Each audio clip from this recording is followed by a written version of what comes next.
तो हेलो दोस्तों, सीताराम, जय बागेश्वर धाम, जय वाली सरकार। तो इस समय दोस्तों मैं हूं बागेश्वर धाम पे। और दोस्तों पूज्य गुरुदेव जी का आगमन बागेश्वर धाम पे होने वाला है। तो क्या धाम पर पूज्य गुरुदेव जी आ चुके हैं? गोपालगंज की जो कथा थी दोस्तों वो समाप्त हो चुकी है। तो आज दोस्तों मंगलवार का दिन है। आप लोग वीडियो पे बने रहिएगा। जो भी महत्वपूर्ण सूचना है आप लोगों को मैं आगे वीडियो में बतलाने वाला हूं और समस्त स्थानों को आप लोगों को आगे इस वीडियो में देखने को मिलेगा।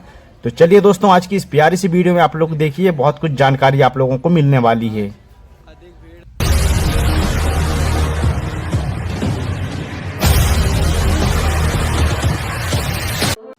तो चलिए दोस्तों आज की इस प्यारी सी वीडियो की शुरुआत हम कर रहे हैं, जहां पर पूज्य गुरुदेव भगवान होली का उत्सव और महादिव्य दरबार लगाने वाले हैं। ये स्थान आप लोग देख पा रहे हैं।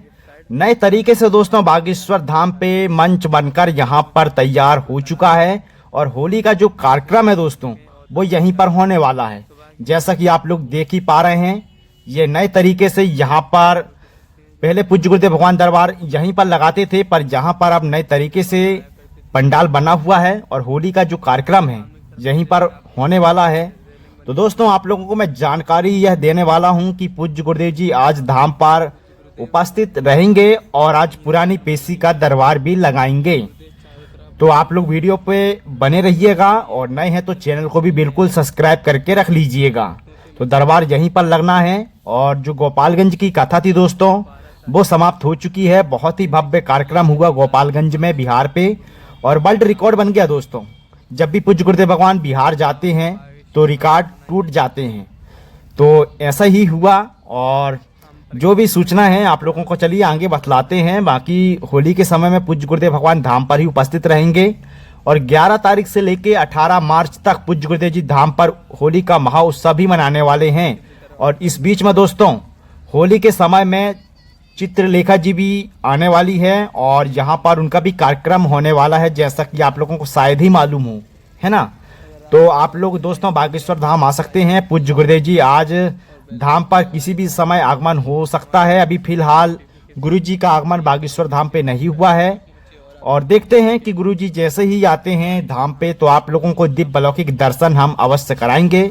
फिलहाल तो दोस्तों हम छोटे वाले परिक्रमा मार्ग से होते हुए बागेश्वर बालाजी के दिव्य अलौकिक दर्शन करने के लिए जा रहे हैं और बागेश्वर धाम मंदिर का जो प्रवेश द्वार है उधर का दृश्य दिखलाते हुए, पुराने वाला श्री राम दरबार का दृश्य दिखलाते हुए आगे बढ़ते हुए आप लोगों को पूरे बागेश्वर धाम का नज़ारा दिखलाएंगे और जानकारी भी देंगे। दोस्तों आप लोग अगर पहली बार वीडियो देखते हैं हमारे चैनल पर तो आप लोग जाइए हमारे चैनल पर और देखिए, हम पूज्य गुरुदेव जी के वीडियो ही डालते हैं, धाम से रिलेटेड जानकारी ही देते हैं, ताकि जो भी भक्त बागेश्वर धाम नहीं पहुंच पाते हैं तो कैसे आना है, कौन से स्थान में बागेश्वर धाम है, कौन से जिले पे है, तो समस्त सूचना आप लोगों को बतलाते रहते हैं।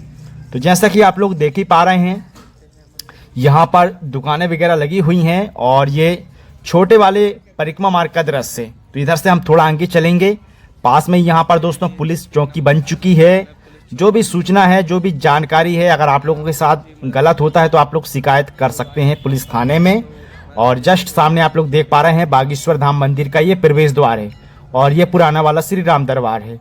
तो दोस्तों जब भी कोई भक्त बागेश्वर धाम पे आते हैं तो कुछ इस प्रकार का नज़ारा उनको देखने को मिलेगा, जैसा कि आप लोग देख ही पा रहे हैं।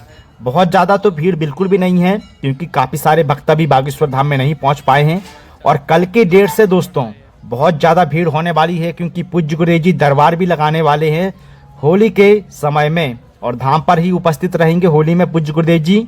फिर इसके बाद दोस्तों पूज्य गुरुदेव जी बुलंदशहर भी आने वाले हैं, मेरठ भी आने वाले हैं। तो मेरठ में जो कार्यक्रम है उसकी भी सूचना मैं आप लोगों को आगे बतलाने वाला हूँ। दिल्ली भी आने वाले हैं पूज्य गुरुदेव जी अप्रैल के महीने में। तो अप्रैल महीने की भी जानकारी आप लोगों को आगे इस वीडियो में मिल जाएगी। तो जैसा कि आप लोग देख पा रहे हैं यहाँ पर काफ़ी सारे भक्त बागेश्वर धाम में पहुँचे हुए हैं, सेल्फी वगैरह ले रहे हैं। पुराना वाला श्री राम दरबार है, काफ़ी सारे भक्त सिद्ध अभिमंत्रित भभूति लेने के लिए जा रहे हैं और पूज्य गुरुदेव भगवान का निवासी स्थान भी है पुराना वाला श्री राम दरबार, क्योंकि भक्तों को दर्शन देने के लिए पूज्य गुरुदेव जी बाहर निकलते हैं, है ना। तो आप लोग जैसा कि देख पा रहे हैं सिद्धपीठ श्री बागेश्वर धाम तीर्थ का ये गेट बना हुआ है। फिलहाल यहाँ से एंट्री अभी बंद है क्योंकि मंदिर का काम चल रहा है। 3 से 4 मंथ हो चुके हैं और अभी समय लगेगा। मंदिर का पूरा काम अभी पूर्ण नहीं हुआ है। तो जैसे जैसे हम आगे बढ़ते जाएंगे, पास में यज्ञस्थली है और फिलहाल हम छोटे वाले परिक्रमा मार्ग में है, जैसा कि आप लोगों को मालूम है। तो जो भी कार्यक्रम होते हैं बागेश्वर धाम में हवन वगैरह के, वो यहीं पर होते हैं, जैसा कि आप लोग देख ही पा रहे हैं। और ये यज्ञस्थली है दोस्तों, जो भी महायज्ञ होते हैं वो यहीं पर होते हैं। आप लोग अच्छे तरीके से देख लीजिए। इसके बाद हम सीधे इधर से आगे बढ़ेंगे और रेलिंग के पास से होते हुए आगे का दृश्य आप लोगों को दिखलाएंगे कि फिलहाल अभी बालाजी के दर्शन करने के लिए कितने सारे भक्त बागेश्वर धाम में पहुंचे हुए हैं। और जो भी सूचना है दोस्तों आप लोगों को बतलाते रहते हैं। तो जानकारी और यही है दोस्तों कि आज का जो कार्यक्रम है, पूज्य गुरुदेव भगवान का जो शेड्यूल है कि 11 मार्च से लेके 18 मार्च तक पूज्य गुरुदेव जी धाम पर ही उपस्थित रहेंगे। तो आज पुरानी पेशी का दरबार लगेगा। काफ़ी सारे भक्तों के मन में चलता है कि पुरानी पेशी होती क्या है। तो पुरानी पेशी वो होती है कि जिनका पर्चा बना हुआ होता है, दरबार में बैठते हैं, नए पर्चे का दरबार लगाते हैं पूज्य गुरुदेव जी। तो जिनका पर्चा बनता है तो उसमें पेशी चढ़ाते हैं पूज्य गुरुदेव जी, उसी को पुरानी पेशी का दरबार कहते हैं। तो जिनका भी पर्चा बना हुआ है वो लोग ध्यान से सुन लें। आज पुरानी पेशी का दरबार मंगलवार के दिन पूज्य गुरुदेव जी जैसे ही धाम पे आते हैं पर्चा में साइन करेंगे और मुलाकात भी करेंगे भक्तों से, आशीर्वचन भी देंगे। और रात्रि के समय में दोस्तों आज का जो महादिव्य दरबार है वो रात्रि के समय में लगने वाला है, क्योंकि अभी फिलहाल धाम पर ऐसी कोई व्यवस्था नहीं देखी जा रही कि गुरुजी के आने की सूचना हमको नहीं मिली है। और फिलहाल अभी गुरुजी धाम पर शायद नहीं पहुंच पाए हैं। अभी पूज्य गुरुदेव जी यात्रा में हैं और हो सकता है जैसे ही आते हैं धाम पर दिखते हैं तो आप लोगों को सूचना हम बतला देंगे। आप लोग चैनल को सब्सक्राइब करके रख लीजिएगा। वैसे धीरे धीरे करके देख पा रहे हैं कार्यालय क्रमांक 2 के पास में हम हैं और भीड़ बढ़ना प्रारंभ हो चुकी है। तो भीड़ बहुत ज़्यादा होने वाली है दोस्तों। आप लोग भी बागेश्वर धाम पर आके होली का उत्सव में शामिल हो सकते हैं। बाकी जो भी जरूरी सूचना है आप लोगों तक मैं पहुंचाता रहूंगा। बाकी चलिए इधर से हम आप लोगों को दृश्य तो दिखला दिए हैं, अब चलते हैं मंदिर की ओर और बागेश्वर बालाजी के दिव्य अलौकिक दर्शन, मंदिर का कितना काम हुआ है आप लोगों को आगे इस वीडियो में दृश्य दिखलाने वाले हैं। तो ये देख लीजिए दोस्तों, जैसा कि मैं आप लोगों को पूरा ये जो स्थान है दिखला रहा हूँ, क्योंकि बड़े वाले परिक्रमा मार्ग में आ चुका हूँ। बागेश्वर धाम में 2 परिक्रमा मार्ग है दोस्तों, एक बड़ा वाला परिक्रमा मार्ग है और एक छोटा वाला। बागेश्वर धाम का एड्रेस नहीं मालूम काफ़ी सारे भक्तों को, तो मैं बतला देता हूँ। बागेश्वर धाम मध्य प्रदेश के छतरपुर जिले के ग्राम गढ़ा में स्थित है। नियर बाय 2 रेलवे स्टेशन है, एक छतरपुर रेलवे स्टेशन है और दूसरा खजुराहो रेलवे स्टेशन है। लगभग दोनों स्टेशनों से 30 से 35 किलोमीटर की दूरी है और पास में एक रेलवे स्टेशन और पड़ता है दुरियागंज। तो बागेश्वर धाम से दुरियागंज रेलवे स्टेशन की जो दूरी है वो करीब 5 से 6 किलोमीटर की दूरी है। तो आप लोग आसानी से रात्रि के समय, दिन के समय इन रेलवे स्टेशनों से आप आ सकते हैं। छतरपुर रेलवे स्टेशन और खजुराहो रेलवे स्टेशन से आप लोगों को 50 रुपये किराया लगेगा और दुरियागंज जो रेलवे स्टेशन में आप लोगों को बताया उसमें से आप लोगों को 20 रुपये लगेगा। तो दोस्तों मैं आ चुका हूँ मंदिर के काफ़ी नज़दीक में और यहाँ पर देखिए कन्या विवाह के समय में यहाँ पर बहुत ही अच्छे सजावट हुई थी और फिलहाल अभी मंदिर का काम चालू है। बालाजी के दर्शन करने के पश्चात दोस्तों भक्त देखिए बाहर की तरफ निकलते जा रहे हैं और हम इधर से आगे चलेंगे। वैसे दोस्तों यहाँ पर ज़्यादा देर तक वीडियो शूट करना अलाउ नहीं रहता है, फिर भी आप लोगों को यहाँ से दूर से ही हम दर्शन कराने वाले हैं। सामने आप लोग देख पा रहे हैं महादेव जी का मंदिर है। पहले दोस्तों दादा गुरु महाराज की जो प्रतिमा हुआ करती थी वो यहीं पर हुआ करती थी, ये वाले स्थान में, है ना। तो आप लोग दोस्तों यहाँ से ही प्रणाम कर सकते हैं बागेश्वर बालाजी सरकार को, सन्यासी बाबा को। ये देखिए थोड़ा मैं यहीं से जूम कर रहा हूँ और ज़्यादा देर तक वीडियो शूट करना अलाउ नहीं रहता है, तो उस वजह से दोस्तों आप लोग वीडियो रोक कर प्रणाम कर लीजिएगा। और इस साइड आप लोग देख पा रहे हैं कि जो कला वगैरह उभारी जा रही हैं यहाँ पर संगमरमर के पत्थर पे, तो बहुत ही अच्छा लग रहा है। बाकी आप लोग इधर का दृश्य देख लीजिए और इसके बाद हम चलेंगे कार्यालय क्रमांक 1 के पास में।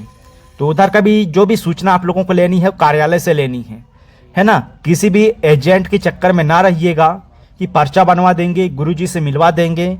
तो आप लोगों को जो भी निवेदन करना है बागेश्वर बालाजी सरकार से ही निवेदन करना है। आप लोग जब भी बागेश्वर धाम आते हैं मंदिर जाइए, पहले 21 परिक्रमा लगाइए और पहली बार आते हैं तो अर्जी अवश्य बांधिएगा लाल कलर के कपड़े में, और जिनको प्रेत बाधा है तो वो काले कलर के कपड़े में बांधते हैं। और नियम पेशी चालू रखिएगा। लहसुन, प्याज, मांस, मदिरा का सेवन पूर्णतः बंद कर दीजिए जब तक कि आप लोगों की मनोकामना पूरी नहीं हो जाती।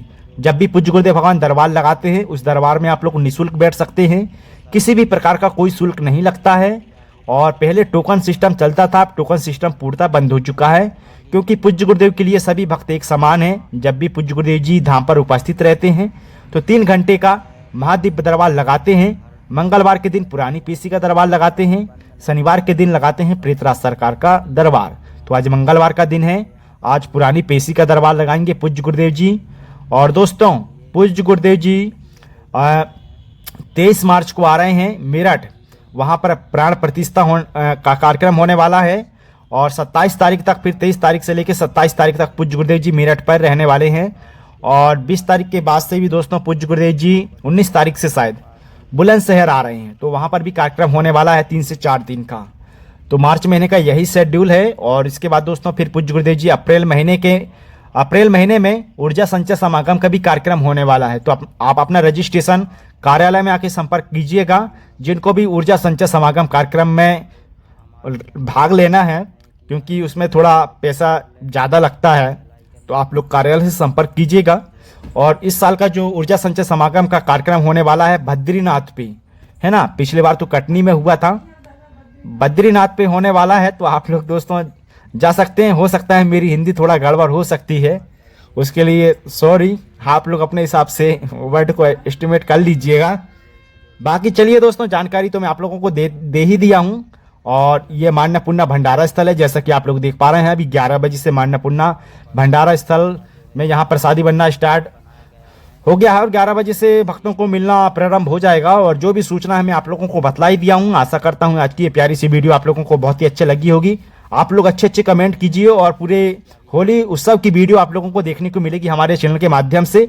बाकी देखिए भीड़ का दृश्य, देखिए कार्यालय क्रमांक 1 के सामने के भीड़ का दृश्य इधर का है ना। और जैसे ही पूज्य गुरुदेव भगवान का आगमन बागेश्वर धाम में होता है तो आप लोगों को हम सूचना अवश्य बतलाएंगे। फिलहाल अभी पूज्य गुरुदेव जी का आगमन बागेश्वर धाम पे नहीं हुआ है। और वीडियो को शेयर कीजिएगा, लाइक कर दीजिएगा, अच्छे से कमेंट कीजिएगा कहाँ से वीडियो देख रहे हैं। बाकी आप लोगों को कुछ क्वेश्चन भी पूछना है तो आप लोग कमेंट में पूछ सकते हैं। आप लोगों के कमेंट पढ़ के आप लोगों के कमेंट का रिप्लाई मैं अवश्य दूंगा। जय श्री राम।